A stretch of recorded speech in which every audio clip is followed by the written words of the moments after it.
নিজের নাক কেটে পরের যাত্রা ভঙ্গ করতে গিয়েছিলেন ইউনূস। তাতে কি হলো? অশ্বডিম্ব। পাকিস্তানের ভরসায় একটা দেশ গড়ে উঠতে চাইছে সূত্র মারফত বিভিন্ন সময় এইরকম খবর সামনে এসেছে। সেই দেশটার নাম বাংলাদেশ।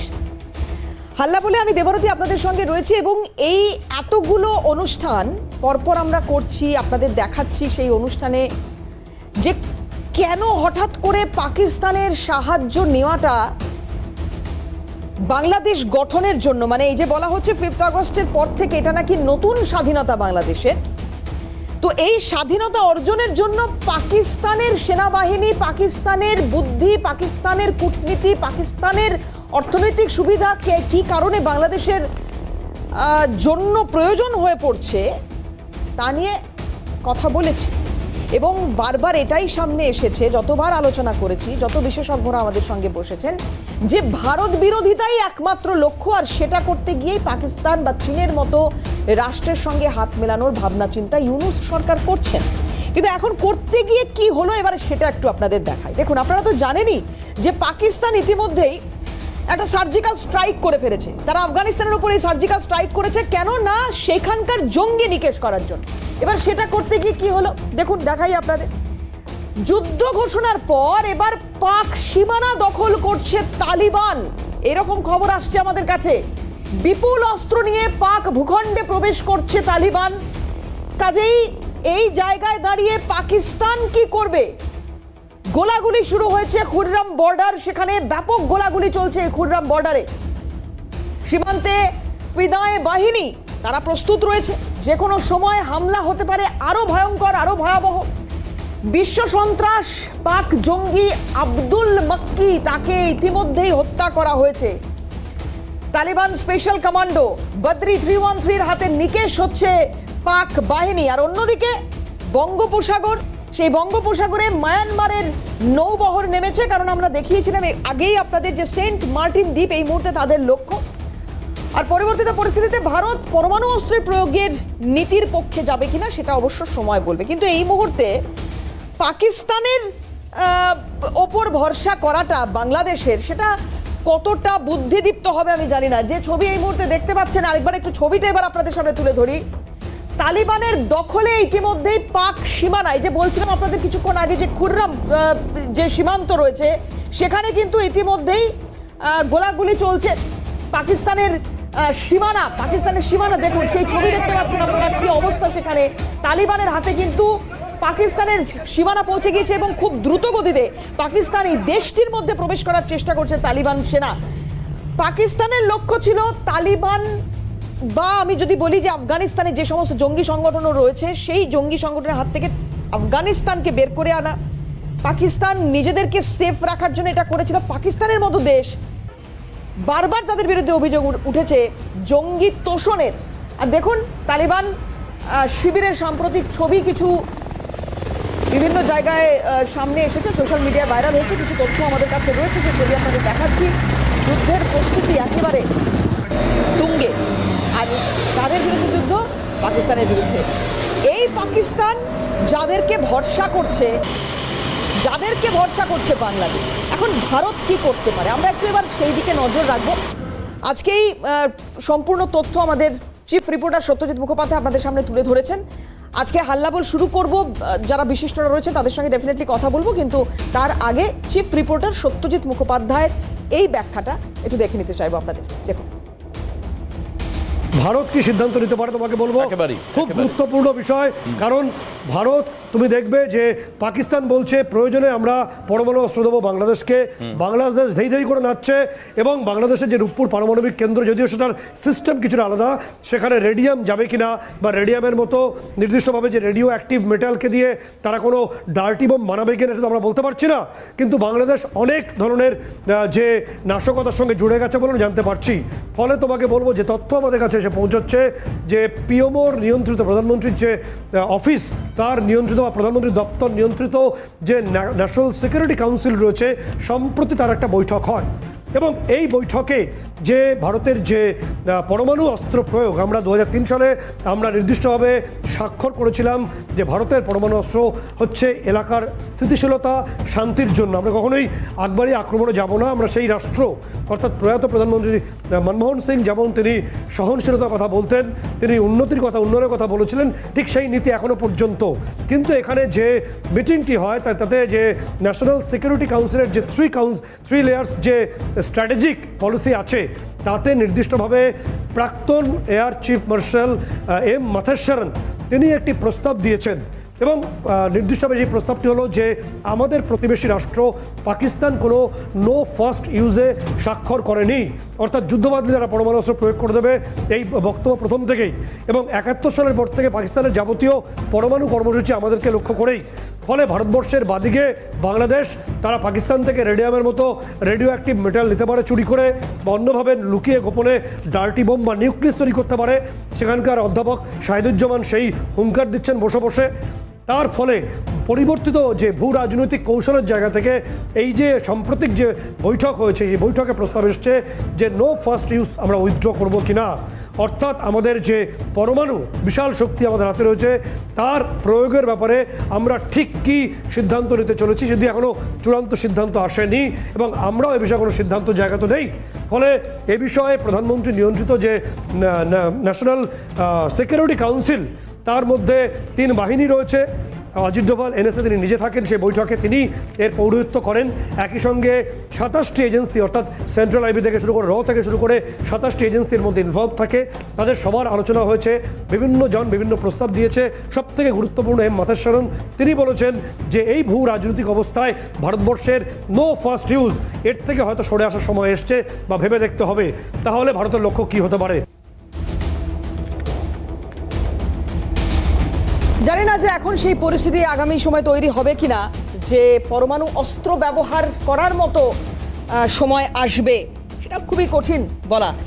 যাই হোক, আমরা কখনোই চাই না যে যুদ্ধ হোক, কারণ যুদ্ধ কিছুর সমাপ্তি হয়তো হয়, কিন্তু যুদ্ধ থেকে কি পাওয়া যায় সেই নিয়ে বহু বিতর্ক, বহু কথা, বহু আলোচনা হয়েছে। কিন্তু যদি কোনো পড়শি দেশ আঙুল তুলে চোখ রাঙিয়ে বিভিন্ন সময় বিভিন্ন রকমের কথা বলার চেষ্টা করে, তাহলে যতটুকু ওই বলে না খুব কলোকিয়ালি বলতে গেলে কড়কে দেওয়ার, সেটুকু ডেফিনেটলি আমরা করব। আজকে আমাদের সঙ্গে যারা প্যানেলে উপস্থিত রয়েছেন আমরা একটু তাদের সঙ্গে আলাপ করাবো।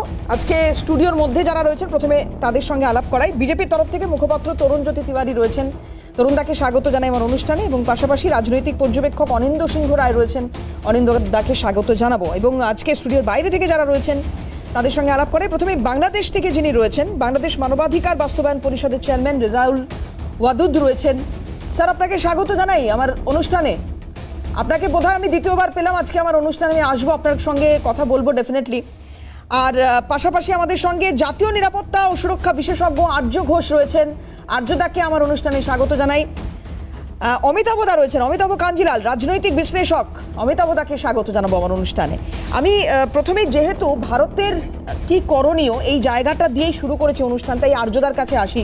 যেহেতু জাতীয় নিরাপত্তা এবং সুরক্ষা নিয়ে আর্যদার যে মূল্যায়ন বা যে মত, সেটা ভীষণভাবে তাৎপর্যপূর্ণ জায়গায় দাঁড়িয়ে কি কি আমাদের রয়েছে, কি কি মানে আমি যুদ্ধের সমরাস্ত্র বা ইত্যাদির কথা বলছি, সেগুলো নিয়ে আমরা আলোচনা করেছি। আমি হয়তো পরবর্তী ক্ষেত্রে আবারও আপনাদের কিছু গ্রাফিক্যাল প্রেজেন্টেশনের মাধ্যমে দেখাবো, কিন্তু শুরুতে একটু আর্যদার কাছে আসার চেষ্টা করি। আর্যদা, এটা ভাবার কি সময় আসতে পারে ভবিষ্যতে কখনো যে এই নো ফার্স্ট ইউজের মানে নিউক্লিয়ার ওয়েপন নো ফার্স্ট ইউজের জায়গা থেকে সরে আসার ভাবনা চিন্তাও আমাদের করতে হতে পারে? এরকম পরিস্থিতি কি তৈরি হতে পারে? ডেফিনেটলি, এটা আজকে না, অনেকদিন আগেই হয়ে গেছে তৈরি। আর পাকিস্তান এই নো ফার্স্ট ইউজ পলিসির এটা আমাদেরকে ধরে নিয়েছে। এটা আমাদের একটা ভয়ের জায়গা বা আপনার কি বলবো দুর্বলতা। তো সেইটা আমি অনেকদিন আগেই যথাযোগ্য জায়গায় যত প্ল্যাটফর্মে আমার পক্ষে সম্ভব আমি সেটা জানিয়েছি যে আমাদের এই নো ফার্স্ট ইউজ পলিসি থেকে সরে আসা উচিত। স্ট্রংলি এর ফেভারে আমি জানিয়েছি এবং আরও কিছু ব্যাপার জানিয়েছি। আমি সম্মানিত যেখানে আমার একটা সাজেশন কার্গিল যুদ্ধের সময় যিনি ভারতীয় সেনাপ্রধান ছিলেন জেনারেল ভেদ মালিক, তিনি সেই সাজেশনটা ফরওয়ার্ড করেন ইন্ডিয়ান আর্মিকে। যাই হোক, সেগুলো আলাদা ব্যাপার। এই ক্ষেত্রে আমি দুটো জিনিস বলবো। এই যে মাক্কি হত্যা, my initial assessment is again I'm telling you, এটা আমার প্রাথমিক assessment. Lashkar-e-Taiba has infiltrated Kolkata and West Bengal. Let me be very clear on this. আমাদের সেন্ট্রাল এজেন্সির যারা যদি কেউ শোনেন এই প্রোগ্রামটা, আমি অগেন তাদেরকে অনুরোধ করব রিসার্চ অ্যান্ড অ্যানালিসিস উইংকে, এবং আমি জানি তারা নিশ্চয়ই সব দিকে নজর রাখছেন, এবং আইবিকে এবং কলকাতা পুলিশ, রাজ্য পুলিশের এসটিএফকে এবং এনএসজিকে সবাইকে ইনফর্ম করব, এটা অনুরোধ করব এটার দিকে নজর দিতে। Makki was just a proof. তো ওরা রিসার্চ অ্যানালিসিস উইংয়ের উপরে এটাকে চাপাবার চেষ্টা করবে আমাদের উপরে, কিন্তু তারা নিজেরাই এটা ডিফেন্ড করে কারা মিলিটারি রেজিমে আছে পাকিস্তানে, ডিপ স্টেটের উপরে। তো তারা মাক্কিকে সরিয়ে দিতে মানে চাইবেই, এবং প্রমাণ হিসাবে তারা বিলুপ্ত করতে চাইবে। তারা অলরেডি এফএটিএফ এর আন্ডারে আছে এবং ভবিষ্যতে লাগবিকেও সরিয়ে দিতে পারে কিছুদিনের জন্য। আপনি যখন এই কথা বলছেন আর্যদা, সেই সময় তো তাহলে এই তথ্যটা আমরা একটু জানিয়ে রাখবো, যদিও আজকে দিনভর সেই দিকে আমাদের নজর ছিল যে এই জাভেদ মুন্সি তার লস্কর যোগ, এটা খুব মানে এখানে অ্যালার্মিং এই কারণ লস্কর-ই-তৈবার প্রধান হাফিজ সৈয়দের সাথে জাভেদের সম্পর্কের কথা উঠে আসছে, কারণ হাফিজের ছেলে তালহা সৈয়দ, তার সঙ্গে নাকি একটি বৈঠক হয় জাভেদ মুন্সির। পাক অধিকৃত কাশ্মীরের মুজফ্ফরাবাদে তালহা সৈয়দের সঙ্গে বৈঠক হয়। লাহোরের মুর্দিকেতেও একাধিকবার জাভেদ গিয়েছিল। এই মুর্দিকেতেই লস্কর-ই-তৈবার হেডকোয়ার্টার রয়েছে। মুর্দিকেতেই আজমল কাসেফদের 26/11 হামলার প্রশিক্ষণ দেওয়া হয়েছিল। 26/11 কায়দায় কি তাহলে বাংলা বা ভারতে কোথাও আবারও ছক কষা হচ্ছে হামলার? আর্যদা যে কথা বলছেন এটা তো মারাত্মক। আর জাভেদকে সেই কারণে কি লস্কর-ই-তৈবা পাঠিয়েছিল, তাহলে আমরা কি এটা ধরে নিতে পারি আর্যদা? এখানে আমি প্রথম দিন থেকেই বলে আসছি, পশ্চিমবঙ্গ এবং বাংলাদেশের অবস্থায় এই ভবিষ্যতের ইসরায়েল এবং গাজার মতন হবার সম্ভাবনা আছে। এবং এখানে একটা জিনিস আপনি জানবেন যে এখানে জলপথকে আমরা ইউজ করে টেররিস্টরা, এটা আমরা জানি, কিন্তু জলপথে যাতে ডিটেক্টেড না হয় তাতে কিন্তু তারা জলের তলা দিয়েও আসতে পারেন। সেটা আপনারা জানেন যে কাসাফরা রাবার বোট ইউজ করেছিল, তারা অন্যান্যভাবে এসেছিল, কিন্তু জলের তলা দিয়েও আসতে পারে। সেক্ষেত্রে নানা রকম উপায় আছে, সেটা দিয়ে আসতে পারেন চোখে ধুলো দেওয়ার জন্য।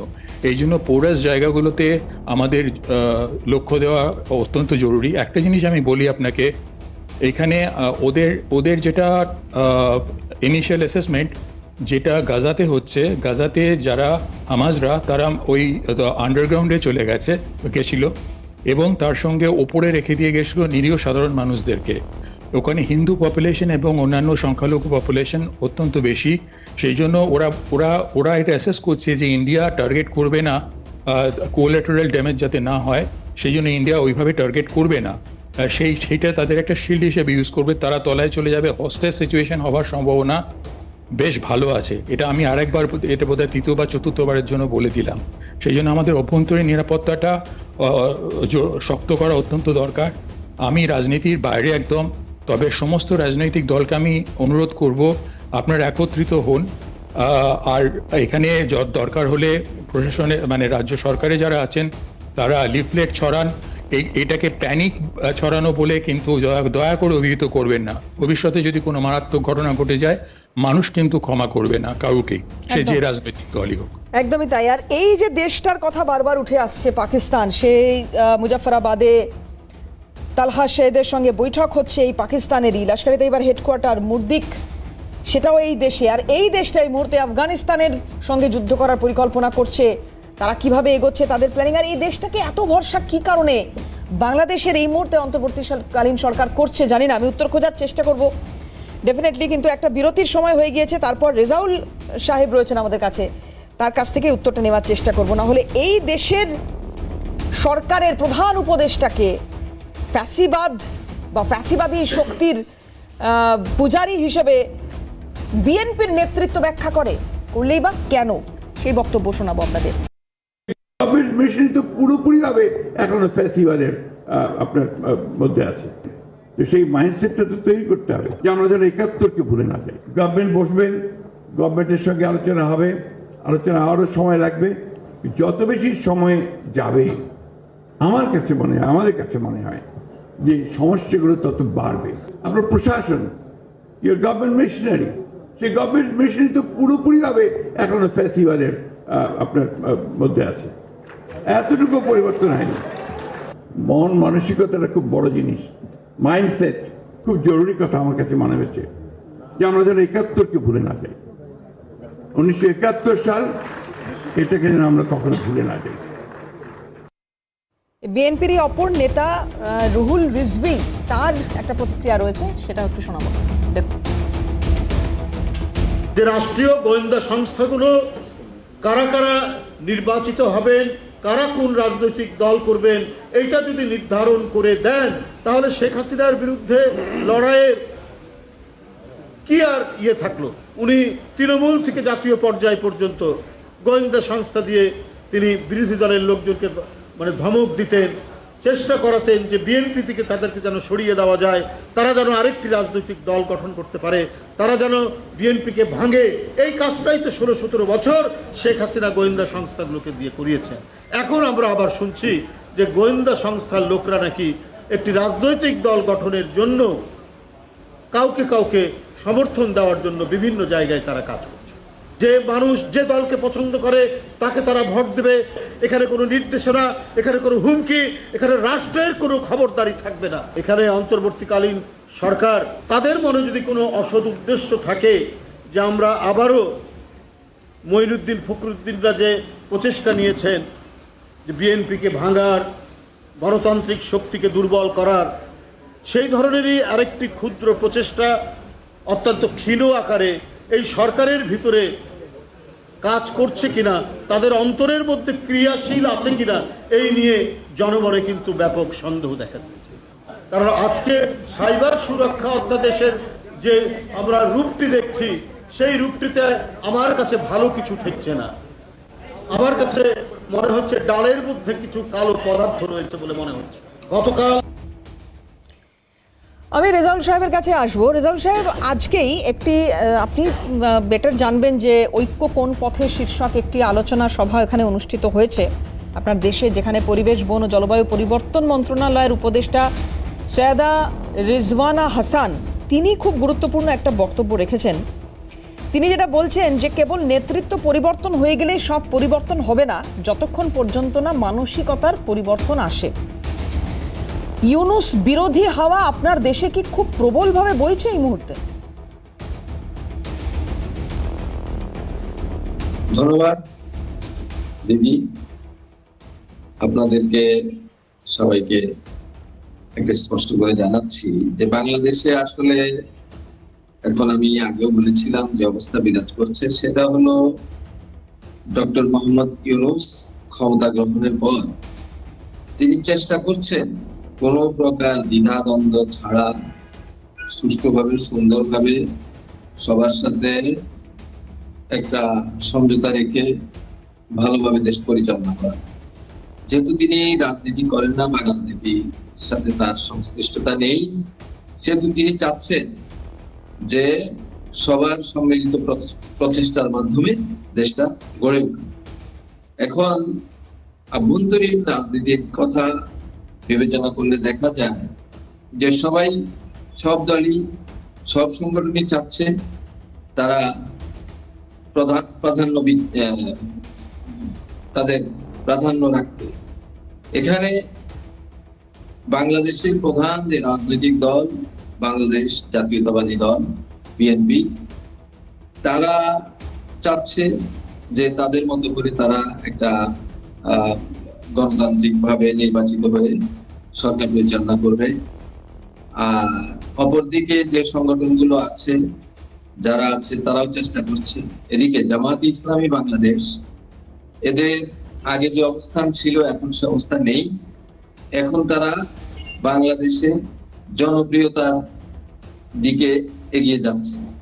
দলের প্রধান ডাক্তার শফিকুর রহমান তার বিভিন্ন বক্তৃতা, বিবৃতিতে এবং তার যে চাওয়া পাওয়া, এসব অনেক ক্ষেত্রেই অনেকের কাছে গ্রহণযোগ্য হয়ে উঠেছে। এখন যে জামাত বিএনপি এরা যৌথভাবে আন্দোলন করে আওয়ামী লীগকে হটিয়েছে, এটা আওয়ামী লীগের সবসময় একটা অভিযোগ ছিল, বক্তব্য ছিল। আসলে এরাও চাচ্ছে যে স্বয়ং সম্পূর্ণ ভাবে সবাই যারা সবাই ক্ষমতায় ঐক্য গিয়ে দেশ প্রতিষ্ঠা করতে চাইছেন, সবাই শান্তি বজায় রাখতে চাইছেন, এবং তার জন্যই তো নির্বাচনটাও খুবই প্রয়োজন। কিন্তু যখন নির্বাচনের কথা আসছেই তখন রেজাউল সাহেব এইটা খুব জানতে ইচ্ছা করছে যে ইউনূস সরকার বা মানে তিনি নিজেই আর কি ডক্টর মোহাম্মদ ইউনূস তিনি পরামর্শ দিচ্ছেন যে তরুণ ভোটারদের ন্যূনতম বয়স 17 বছর করার জন্য। কি কারণ এটার বলে মনে করছে না আপনি ব্যক্তিগতভাবেই, বা কি মনে করছেন? আচ্ছা, আমি একটু শুনিয়ে নিই মোহাম্মদ ইউনূসের এই বক্তব্যটা, আমি তারপরে আসছি আপনার বক্তব্য শুনবো। তরুণদের ভোট দেওয়ার বয়স 17 বছর নির্ধারণ করা উচিত, কৃষিবিদ ইনস্টিটিউটের অনুষ্ঠানে মন্তব্য ডক্টর মোহাম্মদ ইউনূসের। কি বলছেন একটু শোনাই। যে যত তরুণ, পরিবর্তনের প্রতি তার আগ্রহ তত বেশি, এই হলো আমার যুক্তি। তারুণ্য তাকে শক্তি যোগায়, তথ্য প্রযুক্তির সঙ্গে তার গভীর সখ্যতা তাকে এই শক্তি যোগায়। তরুণরা সংখ্যায়ও বেশি, দেশের ভবিষ্যৎ নিয়ে তার আগ্রহী, নিজের ভবিষ্যৎ নিয়ে তার মতামত দেওয়ার জন্য আমি মনে করি ভোটার হওয়ার বয়স 17 বছর নির্ধারিত হওয়া উচিত। নির্বাচন সংস্কার কমিশন কী সুপারিশ করবেন তা আমার জানা নেই, কিন্তু দেশের বেশিরভাগ মানুষ যদি কমিশনের সুপারিশ করা বয়স পছন্দ করে, ঐকমত্যে পৌঁছার জন্য আমি তা মেনে নেব। সবকটা কমিশন মিলে আমাদের সামনে বহু সুপারিশ তুলে ধরবে। আমরা এখন এমন পর্যায়ে পৌঁছেছি যে যাই মতামত হোক না কেন, আমরা দ্রুত একটা ঐকমত্য প্রতিষ্ঠিত করে সংস্কারের কাজগুলো করে ফেলতে চাই। নির্বাচনের পথে যেন এগিয়ে যেতে পারি, সেই ব্যবস্থা করতে চাই। রেজাউল সাহেব, আমি এই বিষয়গুলো একটু জানতে চাইবো আপনার কাছে। কি কারণে 17 বছর করার পরামর্শ ডক্টর মোহাম্মদ ইউনূস দিচ্ছেন? মানে 17 বছরে উনি বলছেন যে তারুণ্য যত তরুণ হবে তত এই মানে ব্রতী হবে কাজে, তারা নতুন দেশ গড়ার। এটা কি কারণ 17 বছর? দ্বিতীয় হচ্ছে যে এই যে যখন বিএনপি নেতৃত্বের তরফ থেকে, আমি কিছুক্ষণ আগে ফখরুল ইসলাম আলমগীর তার বক্তব্য শোনাচ্ছিলাম, তিনি বলছেন 1971 সাল আমরা যেন কখনো ভুলে না যাই। এই 71-এর কথা কাকে মনে করাচ্ছেন ফখরুল সাহেব, সেটা একটু জানতে চাইবো। আর পাকিস্তানের রাষ্ট্রনায়ককে যখন জড়িয়ে ধরছেন মোহাম্মদ ইউনূস, সেটা সৌজন্যের খাতিরে হতে পারে, কিন্তু লাগাতার পাকিস্তানের সঙ্গে সখ্যতা বজায় রাখার যা যা তথ্য সামনে আসছে, সেইটা করে বাংলাদেশের আদপে কি ভালো হবে? আপনারাও কি সেটা মনে করেন মনে প্রাণে? জি, প্রথম কথা হলো আপনি যে তারুণ্যের কথা বলেছেন, প্রফেসর ডক্টর ইউনূস আসলে তরুণদের নিয়ে মানে অবস্থান করছেন, তরুণরাই তাকে ঘেরাও করে রেখেছে। তার বর্তমান মন্ত্রী পরিষদ বা উপদেষ্টা পরিষদেও তারুণ্যের ঝলক দেখা যাচ্ছে। দুজন তরুণ সেখানে অলরেডি তারা মন্ত্রণালয়ের দায়িত্বে রয়ে গেছে। এখন উনি যে ফর্মুলা তিনি বলছেন, উনি বয়সের ক্ষেত্রে অনেক আমি একটু আপনাকে এইখানটায় বিরত করে বলি, তার উপদেষ্টা মণ্ডলীতে যারা রয়েছেন তাদের মধ্যে অন্যতম মাহফুজ আলম, যিনি আইসিসির থেকে প্রশিক্ষণ প্রাপ্ত বলে বিভিন্ন তথ্যে উঠে এসেছে। তো এই তারুণ্যের কি দরকার দেশে? আচ্ছা, আমি বলছি, এখন উনি দেখেছে বা দেশবাসী দেখেছে এই তরুণরাই সশস্ত্র বিপ্লব করেনি ঠিকই, কিন্তু বিপ্লব করেছে অস্ত্রের। এই তরুণরাই প্রাক্তন প্রধানমন্ত্রীর অন্তর্বাস নিয়ে রাস্তায় বেরিয়ে পড়েছে। হ্যাঁ, প্রধানমন্ত্রী শেখ হাসিনা জীবনের সর্বশ্রেষ্ঠ সর্বোচ্চ চেষ্টা করেছেন ক্ষমতায় টিকে থাকার জন্য, এবং এই তরুণরাই তারুণ্যের জয় জয়কার করবেন রেজাউল সাহেব? যে তারুণ্য এই মিনিমাম শিক্ষাটুকু দেয় না, ভদ্রতা সৌজন্যটুকু দেয় না, যে অন্তর্বাস নিয়ে প্রাক্তন প্রধানমন্ত্রীর অন্তর্বাস নিয়ে তারা বেরিয়ে যাচ্ছেন, আমি প্রাক্তনী বা বলি কি করে, প্রাক্তনী বা ওনাকে বলি কি করে? এই পাক হাই কমিশনার, সেই ছবি তো ভাইরাল বেশ কিছুদিন ধরে। দেখুন, আমরা সেই ছবি এই মুহূর্তে দেখাচ্ছি, সার্জিস আলম যার পাশে বসে রয়েছেন, সে ছাত্র নেতা, তার তো কোনো প্রতিবাদ দেখলাম না। এই ছবি তো ভাইরাল নেট মাধ্যমে, যে ঘনিষ্ঠতার ছবি আমরা এখন দেখতে পাচ্ছি, তার এই তরুণের মুখ থেকে কোনো প্রতিবাদ তার দেখলাম না। এটা কি আপনারা তারুণ্যের জয় জয়কার বলছেন?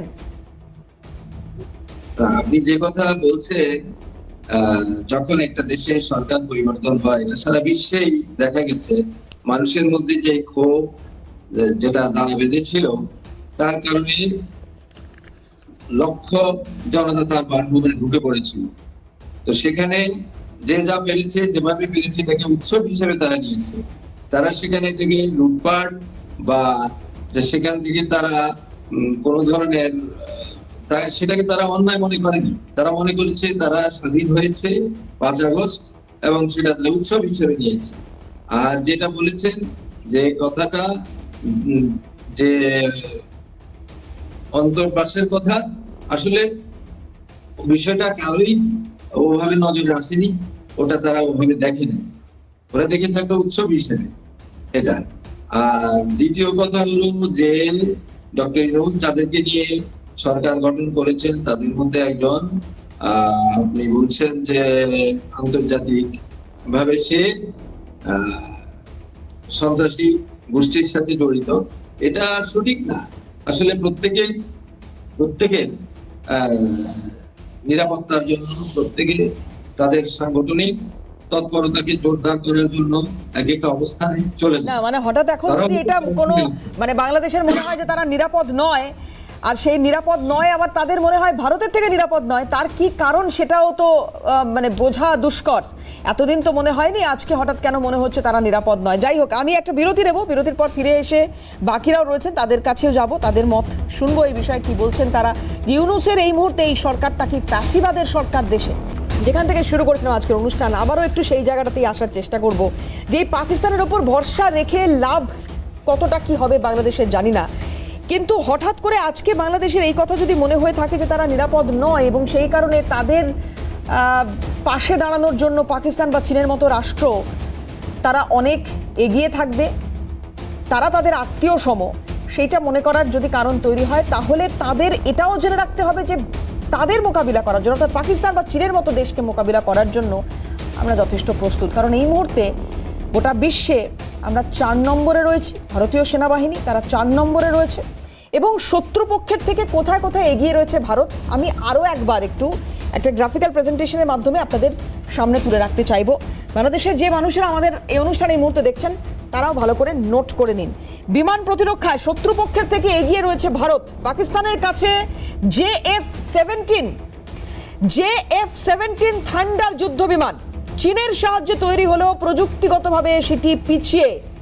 পাকিস্তানের রয়েছে J-10C multi role fighter jet, 4র্থ প্রজন্মের চীনা বিমানটি অস্ত্র বহনে সক্ষম।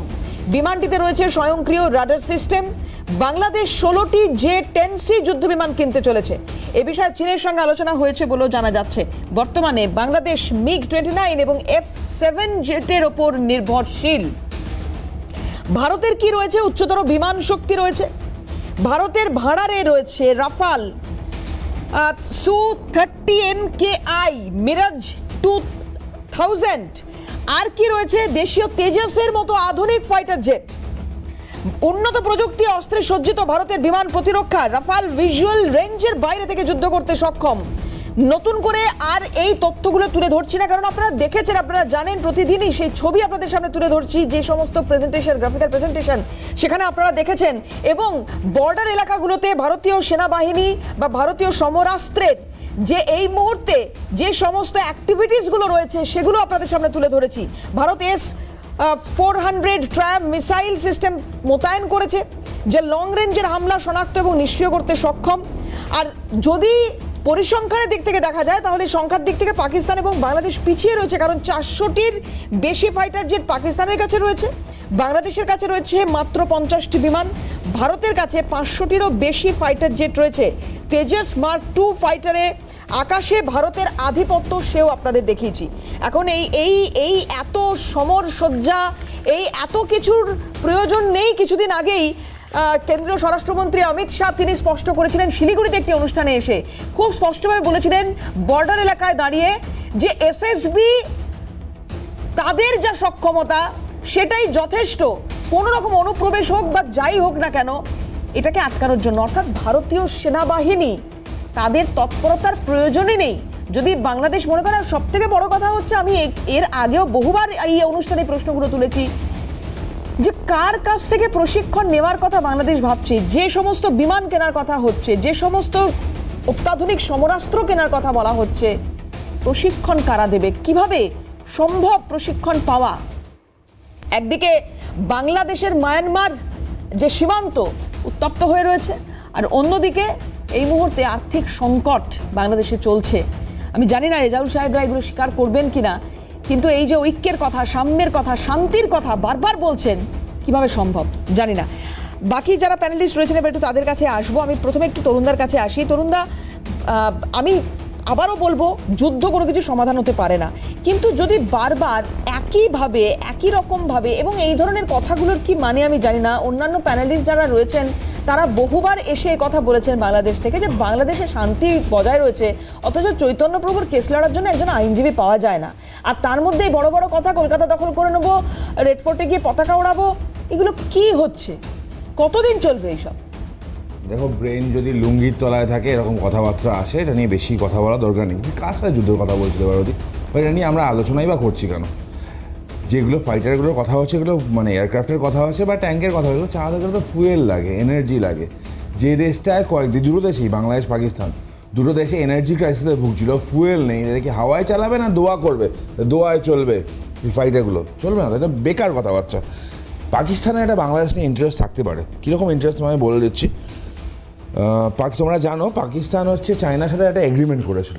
কী এগ্রিমেন্ট করেছিল? এগ্রিমেন্টে ছিল হচ্ছে বছরে 2 লক্ষ গাধা বিক্রি করবে। ফিনান্সিয়াল তোমার ক্রাইসিস যাচ্ছিলো, সে গাধাগুলো কোত্থেকে জোগাড় করবে? দরকার তো একটা পালন ক্ষেত্র দরকার তো গাধার। তার জন্য বাংলাদেশকে তারা বেছে নিয়েছে। ওইখান থেকে গাধাগুলো, সেই লুঙ্গি পরা গাধা যেগুলো আছে তাদেরকে পাঠাবে ওখানে। দেখো, একটা অন্য গল্প আছে এর মধ্যে। জঙ্গিদের, বিভিন্ন দেশে জঙ্গি থাকে, বিভিন্ন দেশের আর্মি থাকে, তো জঙ্গি এবং আর্মিদের একটা দেশ আছে, দেশটার নাম হচ্ছে পাকিস্তান। কেন? পাকিস্তানের একটা ফান্ডা হয়। তুমি দেখো পাকিস্তানের প্রায়, পাকিস্তান আর্মি যারা যুদ্ধ করা ছাড়া সব কিছু করে। কীরকম? 50টা বিজনেস এন্টারপ্রাইজ আছে এদের, ইন্ডাস্ট্রিয়াল ইউনিটস আছে, হাউজিং কলোনি আছে, ফৌজি, তোমরা যারা দর্শক তোমরা গুগল করতে বলবো একটু, Fauji foundation, Shaheen foundation, Bahria foundation, army welfare trust, defence housing authority. এই প্রত্যেকটা জিনিস হচ্ছে বেসিক্যালি পাকিস্তান আর্মির বিজনেস মডিউল। তারা বিজনেস করে, তারা যুদ্ধ করার নেই, তার ছেলে এরাই তো নাকি প্রশিক্ষণ আসছে যুদ্ধ জিগির তোলে নিজের ছেলে মেয়েদের। দেখবে পাকিস্তান আর্মি যারা আগে, দেখবে ছেলে মেয়েরা বাইরে সেটেল, কেউ লন্ডনে সেটেল, কেউ ইউএসএ সেটেল, আর এরা এখানে যুদ্ধ জিগিরে তুলে রাখে। আমি আবার বলছি, এই দাদা ভাই এক্ষুনি কথা বলছেন যে এই ইউনূস সাহেবকে নিয়ে, দেখুন ওনাদের সংবিধান, কনস্টিটিউশন থেকে আরম্ভ করে যাবতীয় তো ভারত থেকেই টোকা। সেখান থেকে একটা জিনিস বলে দিই, ওনারা নিশ্চয়ই জানবেন, মানবাধিকার কর্মী বলে উনি, যে কনস্টিটিউশনের 13 অ্যামেন্ডমেন্ট যেটা ছিল ওনাদের, যেখানে কেয়ারটেকার গভর্নমেন্টটা ছিল concept, that was scrap by Bangladesh supreme court, যেটাকে স্ক্র্যাপ করে দিয়ে যদি তাই হয়, তাহলে ইউনূসের আজকের দিনে, ডক্টর ইউনূসের আজকের দিনে অথরিটি কী আছে? নাথিং। ওখানকার prime minister Sheikh Hasina in exile right now as per international law, তার মানে পদত্যাগ যাই আছে কেউ চোখে দেখেনি। থার্ড পয়েন্ট এখানে একটা আছে, বাংলাদেশ তো ওই যত গণপ্রজাতন্ত্রী যতই বলুক, বেসিক্যালি তো ইসলামিক স্টেট হয়ে গেছে মোটামুটি। তো অ্যাজ পার ইসলাম সুদ তো হারাম, তাই না? ইন্টারেস্ট বা সুদ খাওয়া তো হারাম। তো এই ইউনূসের গ্রামীণ ব্যাংকের এগেন্সে ট্যাক্স ফ্রডের একটা অভিযোগ ছিল না, প্রায় 409 কোটি বাংলাদেশি টাকার।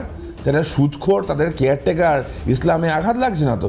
লুঙ্গির তলায় কোথাও আঘাত টাঘাত লাগছে না তো? এটা ভেবে দেখো, একটা কথা আছে, least bothered about Bangladesh, least bothered about Pakistan. এরা কম্পিটিশন নিয়ে, বাংলাদেশ তো আরও নেই, যুদ্ধ করতে লাগবে না, ফারাক্কা করলে এমনি বেঁচে যাবে, লুঙ্গি চোখাতে টাইম কাটবে। আমি অন্য একটা পয়েন্টে আছি, দ্যাট ইজ ইম্পর্টেন্ট। ডক্টর মানে আমাদের চিফ অফ আর্মি স্টাফ ছিলেন, তোমার মনে আছে যে বিপিন রাওয়াতজি একটা খুব ইম্পর্টেন্ট কথা বললেন, 2.5 ফ্রন্ট ওয়ার। ফ্রন্ট যে ওয়ারগুলো হয় সেগুলো নিয়ে ইন্ডিয়া একটুও চিন্তিত নয়, কারণ এদের সামলাতে 5 মিনিটও সময় লাগবে না। এদের বাবা, মানে যাদেরকে আজকাল বাবা মনে করছে পাকিস্তান, তাদের প্যান্ট রিমুভিং সেরিমনি হয়েছিল একটা 1971, প্যান্ট খুলে নিয়েছিল ভারতীয় আর্মি। এদের লুঙ্গি পরে থাকে, উল্টে দিলেই হবে, প্যান্টটা খুলতে হবে না।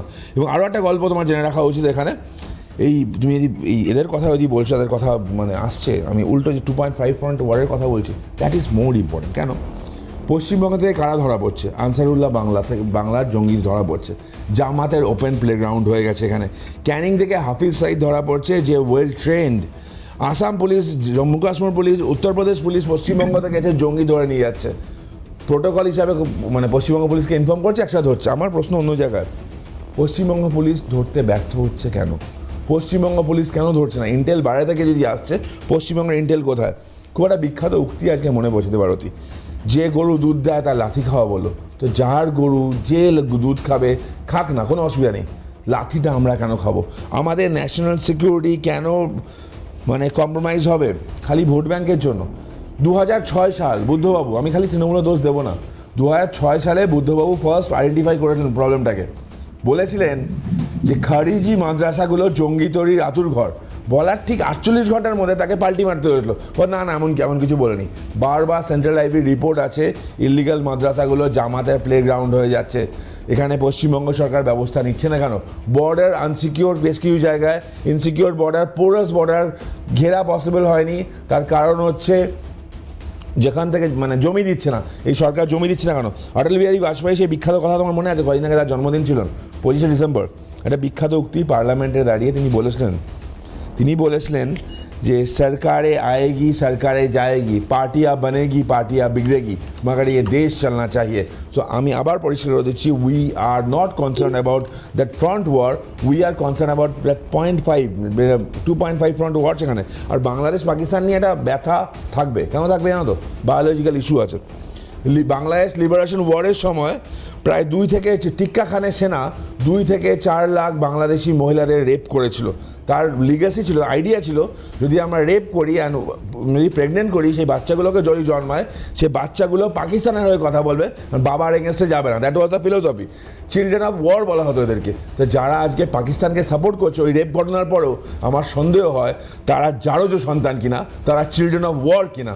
আবার বলতে এই লাগে, যে দেশটা বেছে যে দেশের মহিলাদের রেপ করলো, যে দেশটা এদেরকে মারলো, অত্যাচার করলো, ঢাকা ইউনিভার্সিটির ওপেন গুলি চললো, টিক্কা খানাচ্ছে না, তারা যখন পাকিস্তানের গলায় হাত মেলায় তখন লজ্জা লাগে এদের মানুষ বলতে। আমি আবার বলছি, এদের পিতৃ পরিচয় সন্দেহ আছে, এদের বাবাকে সন্দেহ আছে। আর ইউনুসকে আর result of deep state, who is Yunus? আর সুদখোর, তাকে সেট করে বসানো হয়েছে, তার গভর্নমেন্টের অ্যাজ পার দেয়ার ওন ল, কোনো স্যাংটিটি নেই, কোনো অথরিটি নেই।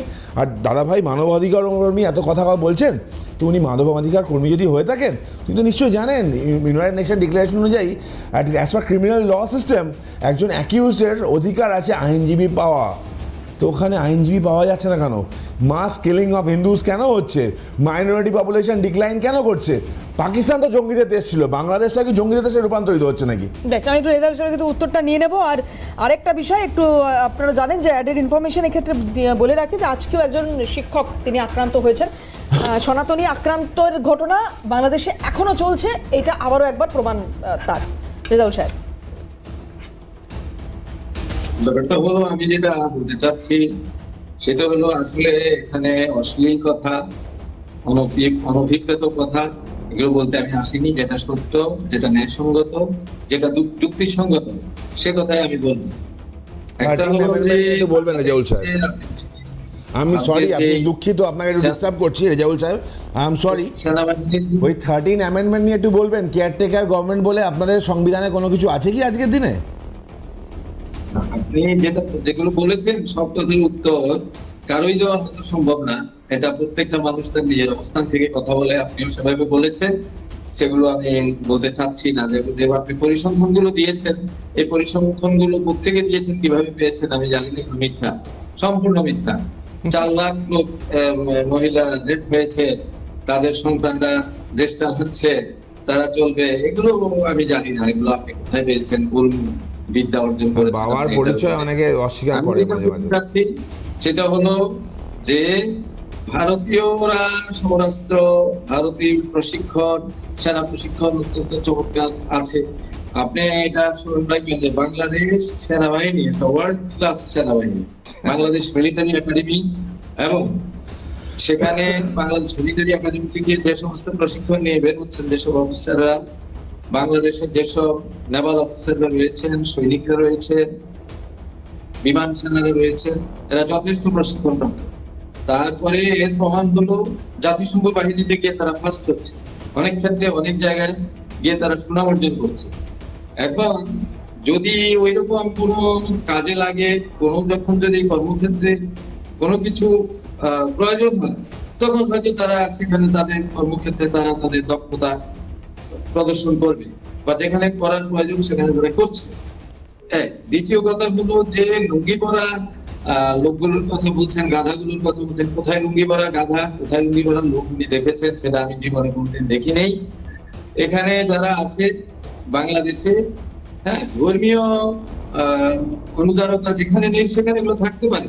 এখানে একটা ধর্মীয় উদারতা আছে, এখানে আপনার ধর্মীয় উদারতা আছে। কি রেজাউল সাহেব, আমি স্পষ্ট বুঝতে পারলাম না, আপনি কি বললেন? ধর্মীয় উদারতা আছে। অনেক ক্ষেত্রেই এখানে যারা বাংলাদেশে যারা এখনো বসবাস করছে, অত্যন্ত শান্তিতে বসবাস করছেন। আমি আগেও বলেছি, এখনো বলছি, কিছু কিছু বিক্ষিপ্ত ঘটনা ঘটছে, এগুলোকে বারবার বাংলাদেশেরও কিছু মিডিয়া আছে, বিক্ষিপ্ত ঘটনায় আপনার দেশের লোক বলছে 88, সেই বিক্ষিপ্ত ঘটনায় আপনার দেশের লোক বলছে 88টা। তাও এটা আমি আরো 2-2.5 সপ্তাহ আগেকার কথা বলছি। যাই হোক, আরেকটা ব্রেক নেব, খুব দ্রুত বিরতির পর ফিরে এসে অনিন্দদা আমাদের সঙ্গে রয়েছেন, অমিতাভদা রয়েছেন, এই দুজনের কাছে যাব। সার্বিকভাবে অনেকগুলো জায়গা থেকে পিছিয়ে পড়ে থাকা যে দেশগুলো রয়েছে, আমরা বাংলাদেশকে সেই জায়গায় দেখতে চাই না। কারণ আমি জানি না, এখানে হয়তো রেজাউল সাহেব রয়েছেন, তিনি বলবেন ডেফিনেটলি যে শেখ হাসিনার সময় যা হয়েছে, যেভাবে ভোট হয়েছে, তা নিয়ে বিভিন্ন প্রশ্নচিহ্ন ছিল, হয়তো আগামী দিনেও থাকবে। কিন্তু এটা অস্বীকার করার কতটা জায়গা আছে, আমি অনিন্দদার কাছে আসবো, যে শেখ হাসিনার সময় থেকে বাংলাদেশের মানে পিছিয়ে পড়া দেশ হিসেবে বাংলাদেশ কিন্তু পরিচিত ছিল না গোটা বিশ্বের কাছে। অনেকটা অগ্রগতি হয়েছিল, উন্নতি হয়েছিল। এখন এরা শেখ হাসিনার সেই ভোটে জিতে আসাটাকে স্বাভাবিকভাবেই বিরোধিতা করেছেন, কিন্তু দেশটার অগ্রগতিটাকেও যদি আজকে অস্বীকার করেন, ওনারা কি চাইছেন? ওনারা যা চাইছেন আজকে খুব স্পষ্ট, তাহলে এটা কি অগ্রগতি? বাংলাদেশে যে ঘটনা ঘটছে সেটা কোনো সুস্থ লোকই এটাকে সাপোর্ট করবে না। যদিও বাংলাদেশে কিছু লোক বলছে এটা সর্বত্র এরকম ঘটনা ঘটছে না, কিন্তু কিছু তো ঘটনা ঘটছে, এটা স্বীকার সবাই করে নিয়েছেন। যে ঘটনা ঘটছে সেটা না ঘটলেই ভালো, এবং না ঘটাই দরকার। এটার জন্য আমাদের দেশ আছে, আমাদের স্বরাষ্ট্র দপ্তর আছে, তারা দেখা উচিত। আমরা আজকে কিছু বলে দিলাম, কুটপড়ার মন্তব্য করলাম, সেটা যথেষ্ট মানে চিন্তার কারণ হতে পারে আমার দেশের জন্য। একটা কথা আমি তরুণজ্যোতি বলছিল, আমি শুনছিলাম যে এখানে লোক ঢুকে যাচ্ছে বাংলাদেশ থেকে, জঙ্গি ভঙ্গি কথা বলছে, স্টেট পুলিশ কেন কিছু করছে না। পার্লামেন্টে কিছুদিন আগে স্বরাষ্ট্র দপ্তরের মন্ত্রী MOS তিনি বললেন যে 15টা স্টেটে জঙ্গি ঢুকছে। পার্লামেন্টের স্টেটমেন্ট, তার মধ্যে পশ্চিমবঙ্গও আছে, আরও অনেক জায়গা আছে, 15টা। ব্যাপারটা শুধু পশ্চিমবঙ্গ নয়, এই জায়গাগুলো বর্ডারতে কে দেখছে? বর্ডার দেখার কথা কার? বর্ডার দেখার কথা স্টেটগুলোর, কি স্টেট পুলিশের? সে তো দেখার কথা BSF-এর, অমিত শাহজির, তার দপ্তর, তিনি ফেল করছেন। এখানে ওনারা চিৎকার করছেন, আরে লোকটা ঢুকে যাচ্ছে কি করে? আজকে জলপথে আমরা দেখেছিলাম, কাসাবরা জলপথ থেকে এসেছিলেন, কি করে আসছে? আমি পরশুদিন আপনার নিউজে দেখছিলাম, তারা ভোটার কার্ড, আধার কার্ড সব বানিয়ে ফেলেছে, এবং পাসপোর্ট পর্যন্ত বানিয়ে ফেলেছে। জাল নথি দিয়ে পাসপোর্ট বানাচ্ছে, ভাবা যায়, এবং দিল্লি থেকে বানিয়েছে। শুধু পশ্চিমবঙ্গ নয়, সরকারি দপ্তরগুলো না আপনি বলুন তাহলে আমি ধরে নিচ্ছি, আমি পাসপোর্টটা কার দপ্তর? কিন্তু রয়েছে তো দাদা, না তো তাহলে নিশ্চয়ই, আমি তো নেই বলছি না, ধরা পড়ছে তো, কিন্তু বর্ডারটা কে দেখবে? বর্ডারটা নিশ্চয়ই আমাদের যে কোনো স্টেটের পুলিশ দেখার কথা নয়। জমি দিচ্ছেন না তো? হ্যাঁ, আপনারা তো জমি দিচ্ছেন না। কে বললো জমি দিচ্ছে না? তার মানে 15টা স্টেট যেটা পার্লামেন্টে বলছে তারাও জমি দেয়নি। তার মানে ত্রিপুরা জমি দিচ্ছে না, তার মানে আসাম জমি দিচ্ছে না। তাহলে বলুক আপনাদের কোন জমিটা দেওয়া হচ্ছে না। রাজ্যগুলোর কথা পরে দেখা যাবে, আপনারা তো আগে দিন। আপনারা যেটা বলা হচ্ছে, আমাদের দেশের কথা বলা যাবে না, মানে দেশের কথা বলবো না। কেন বলবেন না? একটা দেশের থেকে জঙ্গি আরেকটা দেশে আসছে, দেশের কথা বলা যাবে না, শুধু পশ্চিমবঙ্গের কথা বলতে। না না, আপনারা আপনাদের মানে এই রাজ্যের সরকার তো তাদের দায়িত্বটাকে পালন করবে, তারপর ত্রিপুরা আসাম সব হবে। সমস্ত রকম ভাবে দায়িত্ব পালন করে। মমতা বন্দ্যোপাধ্যায় দর্থহীন ভাষায় বলেছেন, যে কোনো সহযোগিতা যদি চায় সেটা আমরা করতে রাজি আছি। আজকে স্বরাষ্ট্র দপ্তর থেকে বলুক না, শ্বেতপত্র প্রকাশ করুন, বলুক যে এই জায়গা দিচ্ছে না। আজকে 15, আমি বলি আপনাকে 15 কিলোমিটার, আমি বলি 15 কিলোমিটার আগে নজরদারি ছিল, সেটাকে বাড়িয়ে 50 কিলোমিটার করেছে। তা তা সত্ত্বেও আজকে লোক ঢুকে যাচ্ছে। উত্তরাখণ্ড। শুধু পশ্চিমবঙ্গ বললে তো হবে না, বিভিন্ন জায়গায় চাল ত্রিপুরা দিয়ে ঢোকেনি, ত্রিপুরায় ওরা গাঁথি করেছিল, সেখান থেকে ট্রেনে করে পশ্চিমবঙ্গ এবং দিল্লি যাওয়ার কথা চিন্তা করা গেছে, সেটাও আমরা জানতে পেরেছি। তাহলে ত্রিপুরাটা কে দেখছে? ব্যাপারটা কি বলুন তো, স্বরাষ্ট্র দপ্তর ফেল করছে, আমাদের বর্ডার এরিয়া যাদের দেখার কথা তারা ফেল করছে, আর এখানে তরুণ জ্যোতিরা চিৎকার চেঁচামেচি করছে। এটা করে হয় না। দেশের স্বার্থে, এটা কোনো রাজ্যের ব্যাপার নয়, দেশের স্বার্থে আমরা সবসময় এক, কিন্তু সেটাকে তো কাজটা করতে হবে। অমিত শাহ জি সেটার ব্যাপারে কথা বলুক। কিছুদিন আগে অমিত শাহ জি এসেছিলেন এখানে, উনি বলেছেন চিকেন নেক্স নিয়ে, উনি বলেছেন যে এখানে কোনো চিন্তা করার কারণ নেই। তাহলে আপনারা কেন চিন্তা করছেন? উনি তো বলে গেছেন যে চিকেন নেক্সে কোনো চিন্তা করার ব্যাপার নেই, আমরা আছি, আমি দেখে নিচ্ছি, আমার দপ্তর পুরো দেখে নিচ্ছে। অনুপ্রবেশের এই সমস্যা, আমি একটু বিরত করছি অনিন্দ্যদাকে, আমি আসবো তরুণ আপনার কাছে। অনুপ্রবেশের এই সমস্যা এ রাজ্যের পাশাপাশি অন্য রাজ্যগুলোতে রয়েছে, এটা নিয়ে কোনো দ্বিমত নেই, হচ্ছে। কি করলে এড়ানো যেতে পারে, কি করলে এইগুলো বন্ধ হবে, সেটা নিয়ে একটা মানে দীর্ঘ বিতর্ক হতে পারে। যাই হোক, এখন অমিতাভদা রয়েছেন, যার বাড়ি আমি এর আগের দিনও অনুষ্ঠানে অমিতাভদাকে বলছিলাম যে একদম বর্ডারের কাছে কিনা আমি জানি না, এবং সেখানেই উনি কনফার্ম করেছিলেন যে বর্ডার থেকে খুব দূরে ওনার বাড়ি নয়। ফলে এই অনুপ্রবেশের এই সমস্যাগুলো আটকানোর ক্ষেত্রে কেন্দ্র রাজ্য যৌথ উদ্যোগে কাজ করবে, এটা কেন হয় না, কোথায় সমস্যা, আমি অমিতাভদার কাছ থেকে একটু জানার চেষ্টা করব। একটা বিরতি নেব, খুব দ্রুত বিরতির পর ফিরে এসে যাব অমিতাভদার কাছে। ফিরে এলাম বিরতির পর, অমিতাভদার কাছে যাব সরাসরি। অমিতাভদা, যে প্রশ্নটা রেখেছিলাম আপনার কাছে। হ্যাঁ, আমি আলোচনার শুরুতেই দুটো কথা একটু স্পষ্ট করে দিতে চাই। প্রথম কথা হচ্ছে, রেজাউল ওয়াদুদ আমাদের আজকের আলোচনার অতিথি এবং তিনি অন্য একটি রাষ্ট্রের বাসিন্দা, অতএব তার সামনে এই মুহূর্তে আমার জাতীয় সুরক্ষা নীতি সম্পর্কে খুব বেশি কাঁটাছেঁড়া আলোচনা আমি করব না। আর্যবাবুর বক্তব্যের বেশ কিছু জায়গা নিয়ে আমার ভিন্ন মত আছে, কিন্তু সেই মত আমি কোনো বিদেশি রাষ্ট্রের অতিথির উপস্থিতিতে সেই মত আমি অভিমত ব্যক্ত করব না।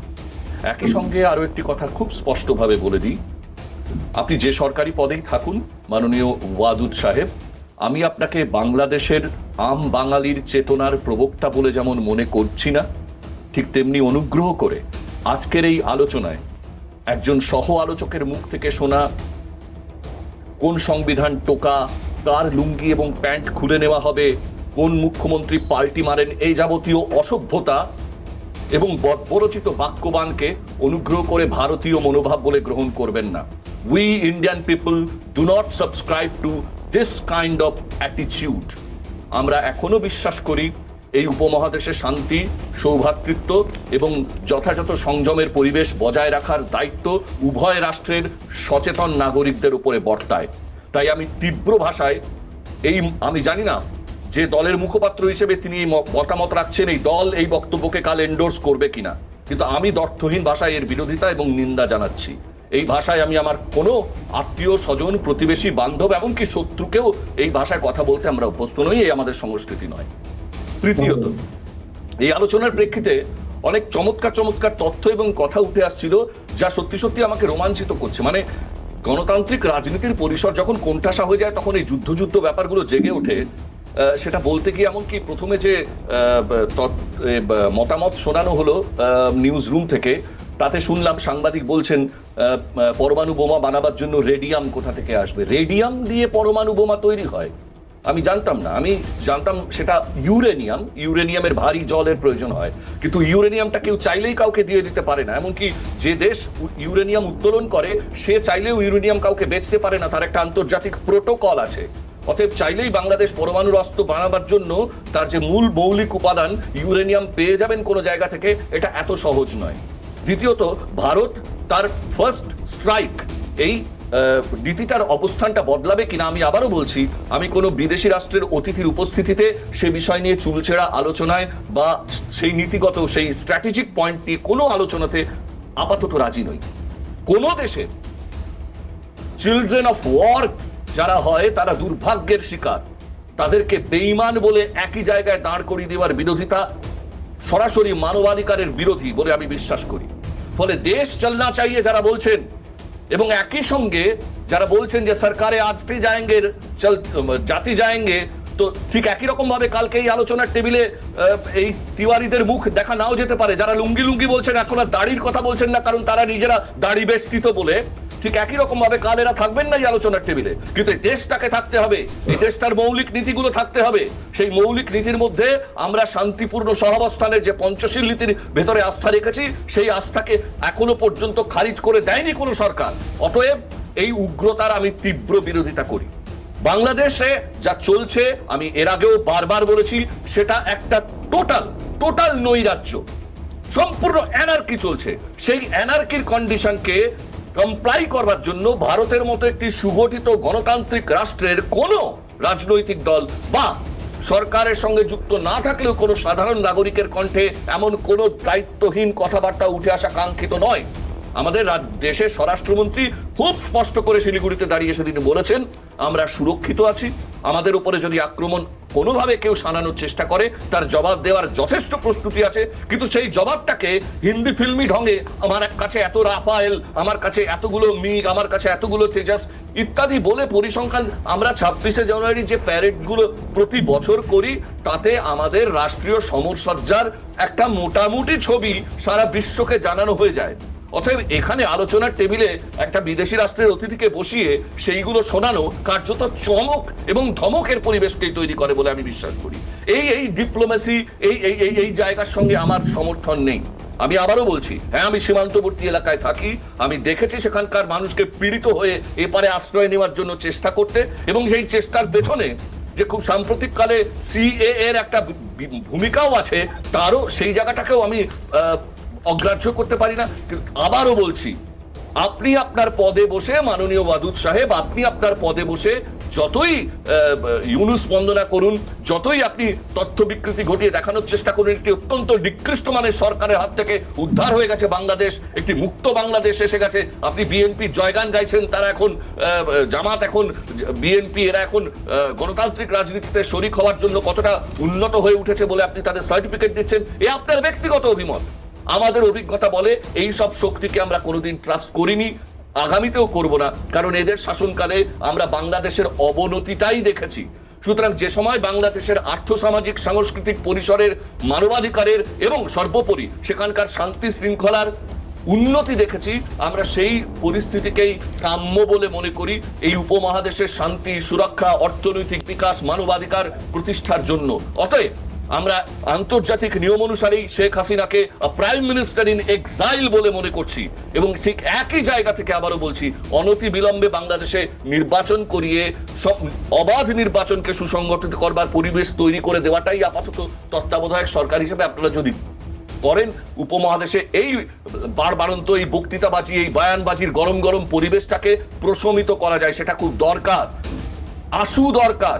কারণ সাধারণ মানুষ এই মুহূর্তে নাগাল পাচ্ছে না খাদ্যপণ্যের, নাগাল পাচ্ছে না সাধারণ জীবন ধারণের উপকরণগুলোর। ফলে ওই মানুষ যারা ধর্মীয় কারণে পীড়িত হয়ে সীমান্ত অতিক্রম করতে চাইছে, তাদের প্রতি আপনারা রাষ্ট্রনায়ক হিসেবে, আপনারা তো রাষ্ট্রের পদাধিকারী, আপনাদের দায়িত্ব আছে। এটা এমন নয় যে আপনারা ওখান থেকে খেদিয়ে দিলেন, ভারতবর্ষ নিয়ে নিল, সমস্যার সমাধান হয়ে গেল, তাদের জমি জমা দখল হয়ে একদল মানুষ আচমকা আঙুল ফুলে কলা গাছ হয়ে গেল। এমন যদি কষ্ট কল্পনা করে থাকেন, জানবেন তার জন্য, তার মানে সমূহ প্রতিহত করবার জন্য, সে বন্দোবস্ত করবার জন্য আন্তর্জাতিক পরিসরে সেই চাপ তৈরি করা যেতেই পারে খুব সহজে। কিন্তু সেই দিকে কেন যাবে? এই মুহূর্তে মায়ানমারের যা পরিস্থিতি দেখেছেন, শ্রীলঙ্কা যে অভিজ্ঞতা থেকে বেরিয়ে এসছে, নেপাল তার ভারত বিরোধিতার পথ ছাড়তে বাধ্য হয়েছে, সবটা মিলিয়ে এই উপমহাদেশে যদি শান্তি সৌভ্রাতৃত্ব বজায় রাখতে হয়, আরো অনেক দায়িত্বশীলভাবে উভয় পক্ষে, সীমান্তের উভয় পক্ষেই সাধারণ থেকে রাষ্ট্রীয় দায়িত্বপ্রাপ্ত প্রতিটি নাগরিকের কথা বলা উচিত বলে আমি মনে করি। এবং একই সঙ্গে বলছি, আজকের এই আলোচনায় যতটা শান্ত, সৌম্য, ভদ্র ভাষায় রাজনীতির আলোচনা করা যায়, কারণ আমরা এখানে গ্যালারি শো করতে বসিনি। মনে রাখতে হবে, আমাদের এখানে কিন্তু একজন মানে বিদেশি অতিথিকে যখন ডেকেছি, তখন আমাদের বলবার ভাষাটাও সেই রকমই হওয়া উচিত। সুতরাং আমি আবারও বলবো, উত্তেজনা প্রশমিত হওয়ার দিকে যাক, কারণ এই উত্তেজনা দিয়ে কোনো দেশের সীমান্তের দুই পারে কোনো দেশেরই শেষমেশ আখেরে কোনো লাভ হচ্ছে না, এবং এটা সংকটকে আরো আর্যদার কাছে আমি আসবো। যারা রাজনীতি করে, ক্ষমতায় টিকে থাকতে চায়, তারা অচিরেই মানুষের থেকে দ্রুত বিচ্ছিন্ন হবেন, সেটা সীমান্তের ওপারেই হোক, সীমান্তের এপারেই হোক। বেশ, আমি প্রথমে তরুণদার কাছে আসি, তারপর আর্যদার কাছে আসি। দেখো, ভারী ভরকম গলায় বেশ ভালো ভালো কথা শুনলাম, অমিতাভ দা একদম বাইরের অতিথির সম্পর্কে কথা বলছেন। দেখো আমার বর্ডার দিয়ে মানে এখানে লোক ঢুকছে, বাংলাদেশি জঙ্গিদের আমাদের এখানে দেখা যাচ্ছে, বিভিন্ন ধরনের বক্তব্যগুলো আসছে। তারপর I don't have any intention to be politically correct, সুন্দর সুন্দর ভারী ভারকাম গলার ভয়েস মডুলেশন করে কথা বলবো, অতটা ভদ্র হতে পারলাম না boss, and I am not sorry for that first. Second হচ্ছে যে কথাগুলো দাদা বলছেন, তো সত্যি কথা তো, বা দেখো বাংলাদেশ থেকে যারা আসছে তো বা চলে আসছে, তারা কী করে এখানে সব কাগজ পেয়ে যাচ্ছে, বা অত বিএসএফের দোষ আছে, সত্যিই আছে, অস্বীকার করার জায়গা নেই। বর্ডার মানে অনেক জায়গায় সিল করা নেই, সেটা একটা ফ্যাক্ট, এখানেও অস্বীকার করার দোষ নেই। কিন্তু এটা অন্য ব্যাপার আছে, জানো তো, এই ধরো যারা ঢোকে তাদেরকে লোকালকে সার্টিফাই করে গো, যে এইখানেই থাকে এখানকার লোক, যে সার্টিফিকেশন বেশি অন্য কাগজগুলো পেয়ে যায়। দাদা পাসপোর্টের কথা বললো, ধন্যবাদ। পাসপোর্টের ইম্পর্টেন্ট ডকুমেন্ট, পাসপোর্টের বেসিক জিনিস কী জানো তো, পুলিশ ভেরিফিকেশন। যে ডকুমেন্টগুলো দেয় সেগুলো ডকুমেন্ট নিয়ে পুরো অ্যাপ্লিকেশন পাঠানো হয় পুলিশের কাছে ভেরিফিকেশান দিয়ে। ইনফ্যাক্ট আলিপুর কোর্টে পশ্চিমবঙ্গ পুলিশকে প্রশ্নের মুখে পড়তে হয়েছে যে পুলিশ ভেরিফিকেশানটা কী করে হয়ে গেল, তাদের বিরুদ্ধে কী ব্যবস্থা নেন, চুপ থানো। পুলিশ ভেরিফিকেশান কারা করছে? আমি আবার বলছি, এই দেশটা মানে সবার, এই দেশটা সবার, বাংলাদেশিদের জন্য নয়। আর অমিতাভ আজকে সিএ নিয়ে কথা বলছেন। সিএ যখন এসেছিল, সিএ যখন পরিকল্পনা হয়েছিল, তখন এদের বুক ফেটে বিরোধিতা দেখা গেল, লাটনা দেখা গেলো। কেন? ওই পারের অত্যাচারিত হিন্দুরা যারা বছর পর বছর যাদের সংখ্যা আস্তে আস্তে কমে গেছে, এক্সটিংশনের পর্যায়ে পৌঁছে গেছে, তাদেরকে যদি রক্ষা করা, খালি হিন্দু না, ওই পাড়িয়ে ধর্মীয় উৎপীড়িত হওয়া মানুষজন, তাদেরকে রক্ষার জন্য একটা সরকার আইন এনেছিল, তাদের অসুবিধা ছিল। আর লাস্ট কথা দাদা, এক মিনিট, একদম নিশ্চয়ই করবে অমিতাভ দা, কোনো অসুবিধা নেই। আর সেকেন্ড আমি আরেকটা কথা বলছি, আজকে কাসাব নিয়ে কথা, সত্যি তো দেখ ভাগ্য ভালো না, কাসাব ধরা পড়েছিল। কাসাব যদি না ধরা পড়তো, দিগ্বিজয় সিং এই বইটা মনে আছে পাবলিশ করলো 26/11 RSS কি সাজেশ, হাতে দাগা টাকা সবই ছিল, তাকে অন্য কিছু বলে চালিয়ে দেওয়া হতো। আমি আবার বলছি, এই দেশটা সবার, এটা রক্ষা করার দায়িত্ব সবার। এখানে মমতা বন্দ্যোপাধ্যায় তার ভোট ব্যাঙ্ক পলিটিক্স হতে পারে, মমতা বন্দ্যোপাধ্যায়ের গরু তাকে দুধ দিতে পারে, যে দুধ তিনি খান, কোনো আপত্তি নেই। তো আমাদের দেশ, আমাদের দায়িত্ব আমাদের দেখা। বর্ডার সিকিউরিটি ফোর্সের যেমন দায়িত্ব আছে, পুলিশের দায়িত্ব আছে, সাধারণ মানুষের দায়িত্ব আছে। এবং লাস্ট কথা আমি আবার বলবো, যে দেশটা থেকে প্রতিনিয়ত আমার দেশ সম্পর্কে খারাপ কথা আসছে, তার সম্পর্কে ভালো কথা বলার দায়িত্ব আমার নেই। আর যেটা ফ্যাক্ট, সংবিধান, বাংলাদেশের সংবিধান থেকে সবকটা আইন যদি দেখে নেওয়া হয়, প্রত্যেকটা আইন এখানকার কপি, সেটাও সন্দেহ নেই। থার্ড পয়েন্ট, যে সংবিধানের কথা বলা হয়, 13 অ্যামেন্ডমেন্টের কথা বাংলাদেশ সংবিধানে, সেই সংবিধানে ইউনিসের সরকার যেটা ওখানে চলছে, দ্যাট ইজ আনকনস্টিটিউশনাল। একটা কথা আমি একমত, শেখ হাসিনা এখন প্রাইম মিনিস্টার ইন এক্সাইল। আচ্ছা, আর্যদার কাছে একটু আসি, আমি অনিন্দদা, আমি একটু আর্যদার কাছে আসি, কারণ অমিতাভদার বক্তব্যের একটা অংশে আর্যদার বক্তব্য স্থান পেয়েছিল। আর্যদা। হ্যাঁ, আমি এখানে কোনো রাজনৈতিক বা আন্তর্জাতিক কি বলে সম্পর্ক বিশেষজ্ঞদের সঙ্গে কথা বলতে আসিনি। আমার ডোমেনটা আলাদা, তো আমি আমার কথাটাই বলে যাব। আর সেখানে আমি আমার বাংলাদেশের অতিথিকে একটা কথা বলি, আপনি একটু অনুগ্রহ করে পড়ে নেবেন। ফ্র্যাঙ্ক জেকব, নর্ড ইউনিভার্সিটি, তিনি একটা বই লিখেছিলেন, genocide and mass violence in Asia. তাতে একটা চ্যাপ্টার ছিল, সেটার নাম ছিল kill 2 million, kill 3 million and the rest will eat of our hands, genocide, rape and the Bangladeshi war of liberation. আপনি কাইন্ডলি একটা বইটা পড়ে নেবেন এই অপারেশন সার্চ লাইটের উপরে। দ্বিতীয় কথা, আমি ফেরত আসি আমার প্রসঙ্গে, সেটা হচ্ছে যে এইখানে দেখুন, ভাগ্যের পরিহাস যে পাস্তুনরা 1947-এ আমাদেরকে পাকিস্তানি সেনা তাদেরকে পাঠিয়েছিল, তারা কাশ্মীরের মধ্যে ঢুকেছিল, অপারেশন জিব্রাল্টার ছিল এবং অপারেশন গুলমার্গ ছিল। তো সেইখানে আপনার তারপরে আমরা ভুল করে ইউএনএ গেলাম, ইউএনএ গিয়ে সেটাকে ঘেঁটে বসলাম এবং ইউএনএর আজকে পর্যন্ত ইউএনকে বুড়ো আঙুল দেখিয়ে পাকিস্তান পাক অধিকৃত কাশ্মীরটাকে পুরো দখল করে রেখেছে এবং সেখানে পুরো তাদের আপনার সন্ত্রাসবাদীদের আখড়া বানিয়ে আমাদেরকে আক্রমণ করে যাচ্ছে, প্রচুর জওয়ান অফিসার্স শহীদ হচ্ছেন। এইখানে দেখুন যে খাইবার পাখতুনখোয়া প্রভিন্সটা, কেপিকে, এটাকে কেন খাইবার পাখতুনখোয়া বলে জানেন? এটার নাম হচ্ছে বেসিক্যালি আপনার খাইবার, এটা হচ্ছে আপনার খাইবার ল্যান্ড, মানে অফ দি পাশতুনস।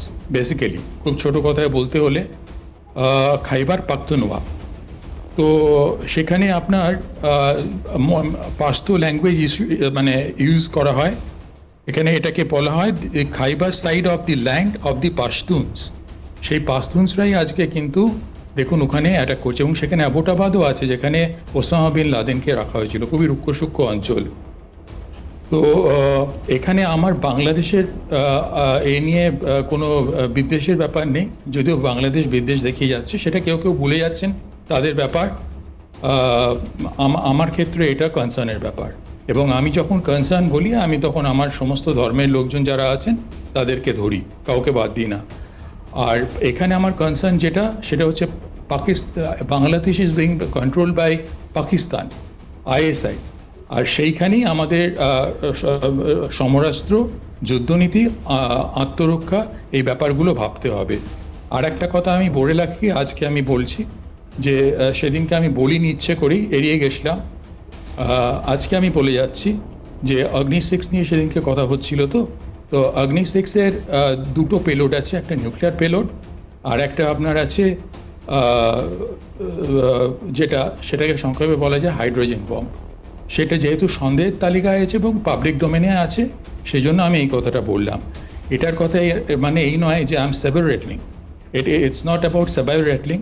তো ইট ইজ অল অ্যাবাউট মানে thinking one step in advance, কী করে আমাদের অসংখ্য নাগরিককে বাঁচাতে পারি, যাদের মধ্যে যখন কাসাবরা মেরেছিল এবং কাসাবরা যে জায়গা থেকে ঢুকেছিল তার খুব কাছেই আমি বম্বেতে গিয়ে থাকি। তো সেই জায়গাটার নাম হচ্ছে অতি পশ অঞ্চল, সাউথ মুম্বাইয়ের কাফ প্যারেড। সেখানে আমি উঠি এবং তার পাশেই একটা বস্তি আছে, সেই বস্তির সামনে খাঁড়ি আছে, সেই খাঁড়ি থেকে নেমেছিল কাসাবরা। তো I know what is what. তো যাই হোক, সেই জন্য আমার সঙ্গে কোনো ওই রাজনৈতিক বিশ্লেষক আর ওই আন্তর্জাতিক সম্পর্ক বিশ্লেষকদের মিলবে না মত। আর আমি সেটার জন্য আমি মানে সেটা আমার ডোমেইন নয়। বেশ, আমি আরেকটা বিরতি নেব, আর্যদাকে একটু বিরত করি এখানে, আরেকটা বিরতির সময় হয়ে গেছে, তারপর ফিরে এসে অনিন্দদার কাছে যাব। ফিরে এলাম বিরতির পর, খুব সংক্ষিপ্ত সময় বাকি রয়েছে, একদম সময় নষ্ট করবো না। অনিন্দদা, তুমি একটা কথা বলি, একটু সময় চেয়ে নেবো, আমি একটু সময় চেয়ে নেবো অনিন্দ বাবুর কাছ থেকে। আচ্ছা আর্যদা, একটু সময় চেয়ে নেবো, আমি দুটো কথা বলবো, জাস্ট 15 সেকেন্ড বা 10 আমি জাস্ট 10 সেকেন্ড। খাইবার পাখতুনখোয়া আপনার এই তালিবান আর পাকিস্তানের মধ্যে যে যুদ্ধ চলছে, তাতে আমাদের উচ্ছ্বসিত হওয়ার কোনো কারণ নেই, কেন it's all about the Durand line. Durand line কোনোদিন তালিবানরা বা আফগানিস্তান অ্যাকসেপ্ট করেনি।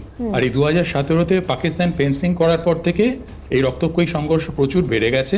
তো এটা ইজ মানে পার্মানেন্ট, এটা নিয়ে আমাদের উচ্ছ্বসিত হওয়ার কারণ নেই, এইটুকুনি আমার বলা ছিল। না, আমি একটা কথা বলি, একটা হচ্ছে তরুণজ্যোতি যে কথাটা বলছিল, দেখুন পাসপোর্ট যখন বানিয়েছে দেখা গেছে পাসপোর্টটা অরিজিনাল, যে ডকুমেন্ট দিয়ে বানিয়েছে সেই ডকুমেন্টগুলো ফেক। এখন পাসপোর্ট বানাতে গেলে আপনার যে ডকুমেন্টগুলো আছে সেই ডকুমেন্টগুলো চেক করা হয়। হ্যাঁ, একটা কথা ঠিক বলেছে যে পুলিশ লাস্টে তো পুলিশ ভেরিফিকেশন, সেটা তো নিঃসন্দেহে গাফিলতি ছিল, এক অর্থহীন ভাষায় বলছি। শুধু ওইটা নয়, পাসপোর্টে আপনি পাসপোর্ট বানাতে গিয়ে দেখবেন পাসপোর্ট অফিসে আপনার ডকুমেন্টগুলো চেক করা হয়, ওই ভেরিফিকেশনের উপর ডিপেন্ড করে সব কিছু হয় দাদা। নট অনলি ভেরিফিকেশন, ওখানেও চেক করা হয়। That's the only thing. আমি তো বলছি রিপোর্টটা পুলিশ দেয়। আমি তো বলছি যে পুলিশ কি রিপোর্টটা দেয়, দাদা ভুল বলছেন আপনি। না না, আমি রিপোর্টটা পুলিশ দেয় যে পেপারস আর ওকে, এই লোকটা জেনুইন, এর বাড়িটা এখানে। ভুল করার কে পাসপোর্ট অ্যাক্ট বলছে? আমি বলি, আরে বাবা ভুল কি বলো? আমি বলি পাসপোর্ট অ্যাক্ট বলছে। পুলিশ জল খাবারের টাকা নিয়ে অন্য কিছু করে, আলাদা ব্যাপার। পুলিশের কি করা উচিত?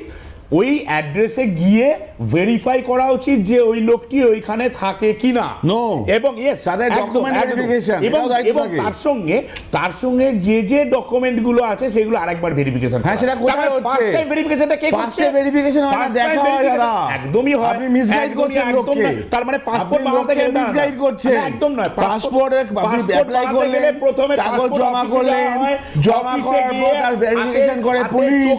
পুলিশের রিপোর্টের উপর ডিপেন্ড করে পাসপোর্ট ইস্যু হয়।